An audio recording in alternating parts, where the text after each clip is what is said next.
जय हिंद. मी बहुजन विकास आघाडीचा प्रमुख संजय कुमार. पुणे जिल्ह्यामधील भोर तालुक्याच्या गावामधील नरसापूर या गावी अत्यंत हृदय फुलणारी घटना घडली.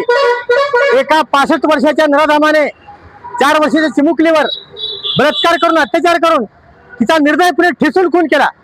या धिक्रूर घटनेचा पहिल्यांदा बहुजन विकास अभियानच्या वतीने मी जाहीर निषेध करतो.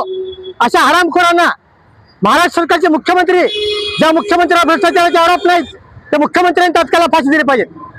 म्हणजे मुख्यमंत्र्याला विनंती आहे, त्या महाराष्ट्रामध्ये छोटे लेकरं बलात्कार होत आहेत, लहान लेकरं सुरक्षित नाहीत. काय चाललंय महाराष्ट्रामध्ये? पण बहुजन विकास अभियान मागणी करते की अशा नराधमाला तात्काळ फाशी दिली पाहिजे. तारीख नको, वार नको, वेळ नको, याला भरचौकात फाशी द्यायचा आराम करला. कायद्याची भीती राहील नाही.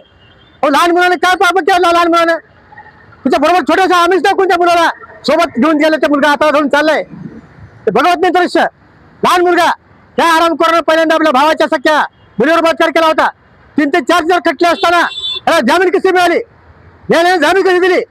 अशा लोकांना जामीन दिला तर खुलेआमपणे असे कृत्य केल्याच्यावर जामीन मिळाली का? असे नराधम तात्काळ करावे झाले पाहिजे. असे नराधम महाराष्ट्रामध्ये ठेचून काढले पाहिजेत. असे नराधमाने महाराष्ट्रात धोका आहे. लहान मुला धोका आहे.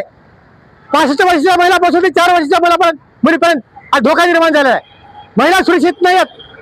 65 वर्षाच्या महिला देखील पहिला बलात्कार केला होता.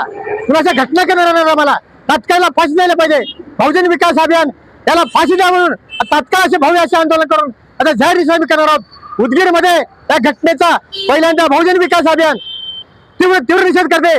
माझी महिला आयोगाला देखील विनंती आहे, अशा घटना होतात, अशा निर्णय फाशी दिले पाहिजे. त्याची महिला आयोगाने देखील एक आक्रोशपणे येऊन आक्रोश जागा करून प्रचंड असं आंदोलन उभं करून अशा निर्णयाला फाशी द्यायला पाहिजे अशी महाराष्ट्रात मागणी करावी. ही महिला आयोगाला मी विनंती करतो.